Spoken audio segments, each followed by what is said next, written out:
Hi there, it's Jaya. And Ellen Heed. We're the founders of RSVP, where we teach new moms and couples with kids how to end painful sex, restore time and energy, and establish intimacy and connection so that they can turn on their love, lust, and life. Today, we're talking about ways that you can boost your libido and desire. One of the really important keys to this is hormones.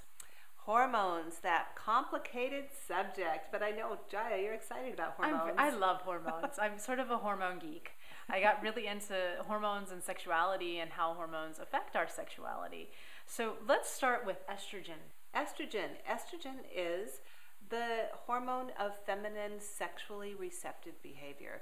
You could call it sort of the yin, juicy sex kitten hormone. It's the one that turns on. Think of a cat. Yes, when we're purring and kind of rubbing up against somebody and inviting them into our lair. Yes, I like that. The behavior associated with estrogen. So one of the things that's important is to understand the natural progression of what happens to our hormones before pregnancy, during pregnancy, and then after our baby is born. Before pregnancy, estrogen's kind of like the queen. It is. She's the queen of hormones and keeps us sexually available so we get knocked up.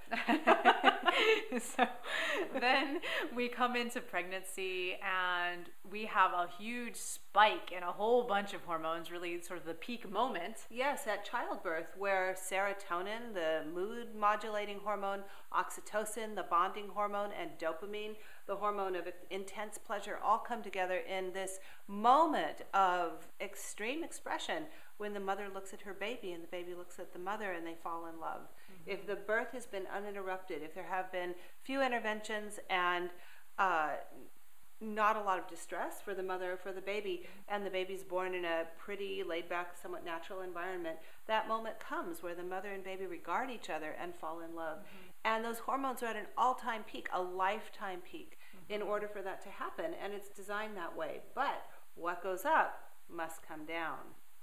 Yes, so what happens after the placenta is born and right after that sort of post-birth love moment, that peak, that ultimate moment, everything sort of crashes. And especially 3 days later, a lot of women experience baby blues and they have mood swings and they're crying for days and not really understanding. A lot of women don't understand what happens, but this is actually sort of a natural thing for this plummet to happen.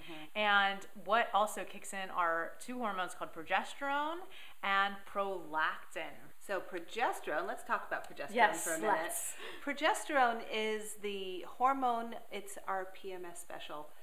When progesterone is high, we're in a mood that says, stay away from me, I can't deal. I don't want to have a relationship with you. You make me grumpy. It actually also desensitizes your genitals. Wow. So, yeah. Not a friend to your sex life. Not a sex-friendly hormone, no. So when you're breastfeeding, progesterone is high. Estrogen has sunk low. Progesterone is circulating through your body, and then there's prolactin. Prolactin is what's responsible for the refractory period of sex. So it's the thing that causes us to kind of roll over, feel disconnected after we've had an orgasm. For men, want to curl up and regroup. Yes. For men, it keeps you from getting an erection right away. So prolactin's the thing that keeps us, from just having sex constantly. So we would say it's kind of an anti-sex hormone? It's an anti-sex hormone. So progesterone and prolactin together, you get those two together, and you've got the soup for low libido and desire. Yes, not good. So any postpartum woman, it's actually natural. So embracing these hormones, you have a joke about your mother. Well, my joke is you may not get along with your mother, but if you know her well, you might, if you understand her, you might get to tolerate her a little better. And it's the same thing about hormones. If you understand what's going on in the immediate postpartum period, you can avoid feeling confused or freaked out or sad, like there's a sense of loss. Or there's something wrong with your partner and that this is a natural progression that's going to happen.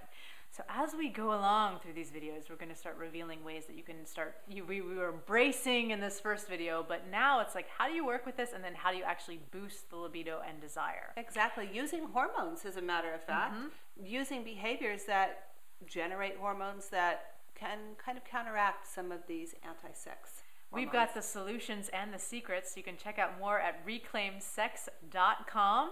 Until then, go out and claim your love, lust and life.